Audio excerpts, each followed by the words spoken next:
एक सिंध सोवीर देश का राजा जिसका नाम था रहुगण पालकी में बैठ करके जा रहा था सत्संग करने के लिए कपिल मुनि आश्रम। एक कहार बीमार पड़ गया। इसने कहा पकड़ो किसी को, हमारे ही राज है, किसी को भी जोत लो। पंडित जी को कहारों ने पकड़ करके पालकी में लगा दिया। अब पंडित जी चलने लग गए पालकी लेकर के। तो अब चूंकि महात्माओं का स्वभाव होता है नीचे देख के चलते हैं। कोई जीव जंतु चीटी मटा आता है तो तुरंत पैर उठा लेते हैं। तो भरत जी महाराज चल रहे हैं, जैसे कोई जीव जंतु आता है तो उचक जाते हैं, पैर उठाते हैं। और जब पालकी चलाने वाला उचकेगा तो रहुगण के सिर में लगे पट्ट से। रहुगण ने कहा हे बोडा रहा साधति क्रमत की मति विषय मोहिते जानमिति। किस तरह से तुम पालकी चला रहे हो भाई, मेरे सिर में लग रहा है। कारों ने कहा महाराज क्षमा करना, हम तो ठीक से चला रहे हैं, पर ये जो नए नए पंडित जी आए हैं ये पता नहीं क्या चक्कर के। रहुगण पालकी से देखे, ओहो अरे व्यंग के बाण मारने लग गया रहुगण। अरे ये दुबले पतले पंडित जी हैं और सारी पालकी का भार तुमने इनके सिर पर रख दिया है। भरत जी महाराज कुछ नहीं बोल रहे। व्यंग के बाण मारने लगा रहुगण और बोला भैया ठीक से चलो, ठीक से चलना नहीं आता तुमको क्या? कुछ देर तक तो ठीक से चले, पर फिर से कोई जीव जंतु आया, फिर से उचके। अब इस बार रहुगण के सिर पे पट्ट से लगा, ज्यादा लग गया। अब तो क्रोधित हो गया। प्रमत्तस्य चते करोमि चिकित्साम दंड पाणि। अरे मत वाले तू कैसे चल रहा है मर मर के? देखने में तो इतना मोटा ताजा लग रहा है, पालकी चलाना तेरे को नहीं आता क्या? जानता नहीं है मैं कौन हूँ? मैं तेरे को ऐसे दंड दूंगा जैसे यमराज जीवों को दंड देते हैं, पापियों को दंड देते हैं, वैसे मारूंगा तुमको। अब भरत जी ने सोचा कि अब लगता है आज नहीं बोलूंगा तो फिर ये अवश्य नरक में जाएगा। और लोग कहेंगे कि साधु संत महात्माओं का सत्संग करने के बाद भी रहुगण नरक में चला गया।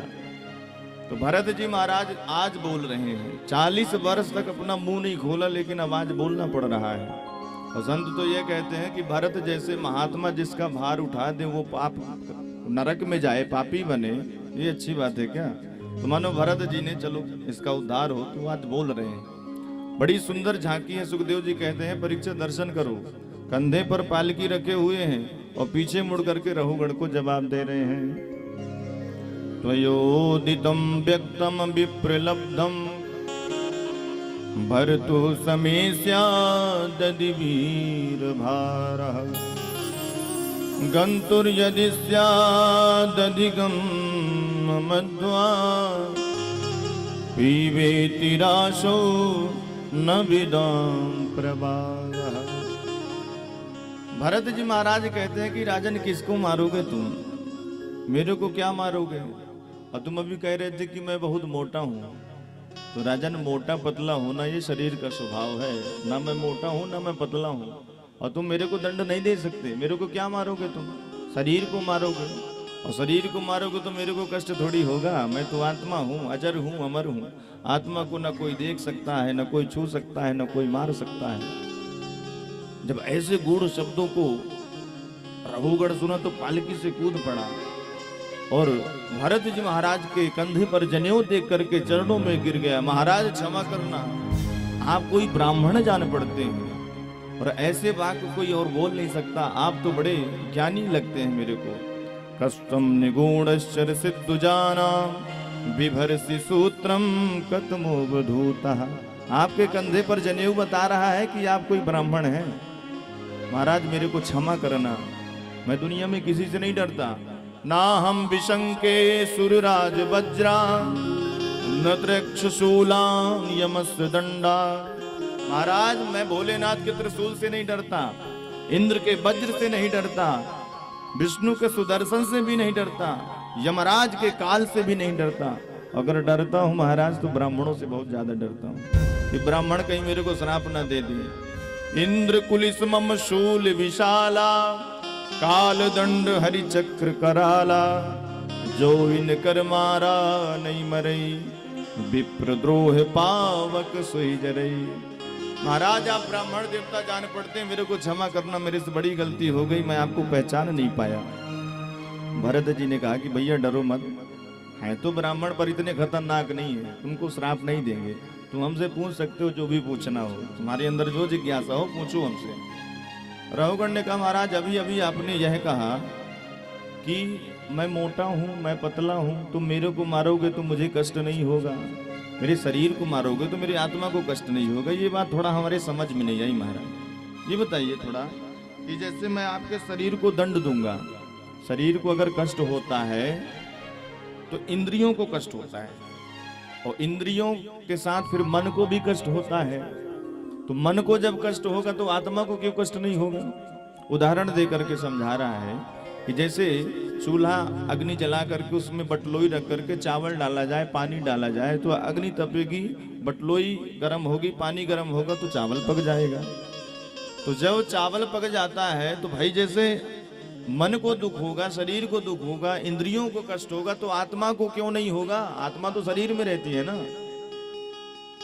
भरत जी महाराज हंसने लग गए और कहते हैं, रहुगण, बातें तो तुम करते हो विद्वानों के जैसी, लेकिन हो तुम महामूर्ख। थोड़ा बहुत सत्संग करके बातें करना सीख गए हो, पर तुम्हारे अंदर विवेक नहीं है।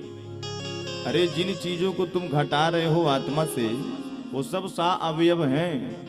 जो चावल हो गया, पानी हो गया, अग्नि हो गया, ये सा अवयव हैं। इनको हम लोग देख सकते हैं, छू सकते हैं, स्पर्श कर सकते हैं, लेकिन आत्मा को कोई देख सकता है क्या? आत्मा को कोई छू सकता है क्या? आत्मा निरअवयव है। तो सा अवयव पदार्थों से तुम निरअवयव पदार्थ को घटा रहे हो। आत्मा को कोई देख नहीं सकता, आत्मा को कोई मार नहीं सकता, आत्मा को कोई काट नहीं सकता। अकोविदः कोविद वाद वादान वदस्यथो नाति विदाम वरिष्ठः न सूर्यो ही व्यवहार में नम तत्वामर्षेण सहा मनन्ति। रहुगण ने यहाँ पर विविध प्रकार के प्रश्न किए हैं और सुंदर भरत जी महाराज रहुगण को समझा रहे हैं।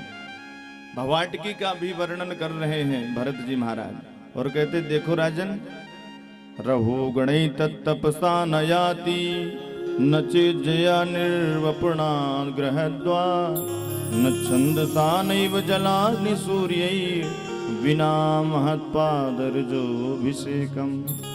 तुम कुछ भी कर लो, कितने भी पुण्य कार्य कर लो, कितने सुंदर बावड़ी बनवा दो, कुएं बनवा दो, जलाशय बनवा दो, मंदिर बनवा दो, लेकिन जब तक महापुरुषों के चरणों का तुम अभिषेक नहीं करोगे तुम्हारा कल्याण होने वाला नहीं है।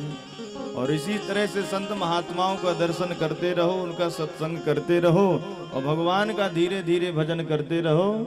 एक दिन तुमको ठाकुर जी अवश्य मिल जाएंगे।